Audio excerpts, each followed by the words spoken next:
آج کل لوگ بہت پریشان ہیں جنات جادو سب چیزوں میں. آسان نسخہ بتاتا ہوں, کسی عامل کے چکر میں مت پڑنا, یہ سب ڈھکوسلیں. اسی لیے میں نے مومن کا ہتھیار لکھی ہے.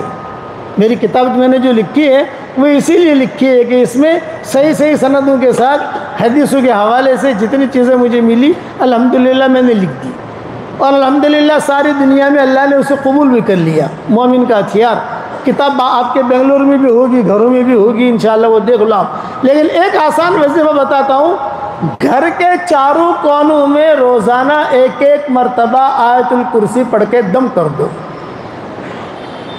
یہ عبد الرحمن ابن عوف کا معمول تھا. اس کے حوالے بکھرے موتی میں دیکھ لینا, مجھے اس وقت یاد نہیں ہے لیکن بکھرے موتی میں لکھا ہے میں نے. 4 کونے ہوتے ہیں, جیسے مسجد ہے, ایک کونا وہ ہے, ایک کونا وہ ہے, ایک کونا یہ, ایک کونا ہے.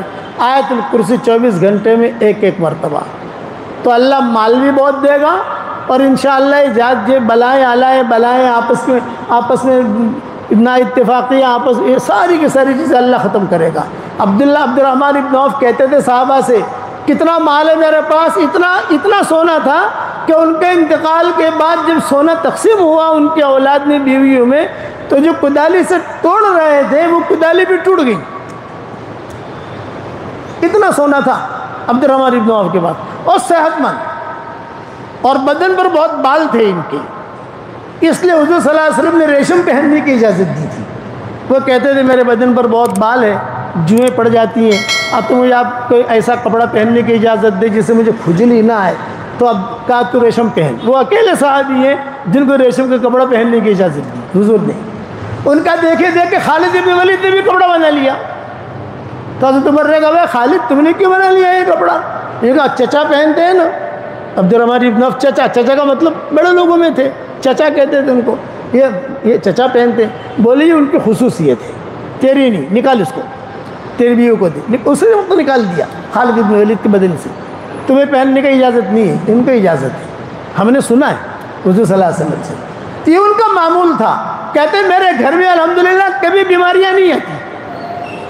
4 بیویاں ہیں, چاروں بیویاں خوش, اور چاروں کو اللہ تعالیٰ خود دیتا ہے. تو آیت الکرسی میں پکڑ لو گے انشاءاللہ مضبوطی سے, اور سورہ اخلاص میں پکڑ لو گے انشاءاللہ.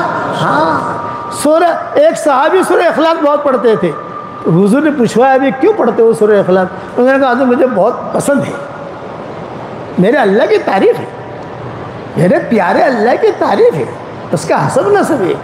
آپ نے فرمایا اگر تجھے سورہ اخلاص سے پیار ہے تو اللہ کو بھی تجھ سے پیار ہے. کتنی بڑی چیز ہے. بس میں اسی پر بات ختم کرتا ہوں. دعاؤں کا اہتمام کریں اور دیندار بننے کی کوشش کریں. بے دین دیندار مت بننا. ایک جملہ یاد رکھنا, مسلمانوں کو اور اسلام کو جتنا نقصان بے دین دینداروں سے ہوا ہے اتنا بے ایمانوں سے نہیں ہوا, یہودیوں سے نہیں ہوا. بے دین دیندار یہ سب سے بڑا خطرناک ہوتا ہے کہ ہے بے دین, اور لباس جو ہے دینداروں کا ہے. وہ دیندار مت بننا, حقیقی دیندار بننا. کرنے والے اللہ ہے, اللہ ہمیں ترقی دے گا. قرآن شریف کی تلاوت کا اہتمام کرو, درود شریف پڑھنے کا اہتمام کرو.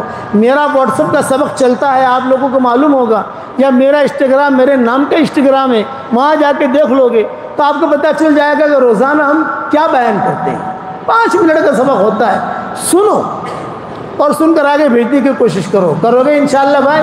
اللہ تعالی ہم سب کے چمن کو آباد رکھیں, اور ہم سب کو جنت الفردوس میں حضور صلی اللہ علیہ وسلم کے پڑوس میں اللہ ہم سب کو جمع فرمائے.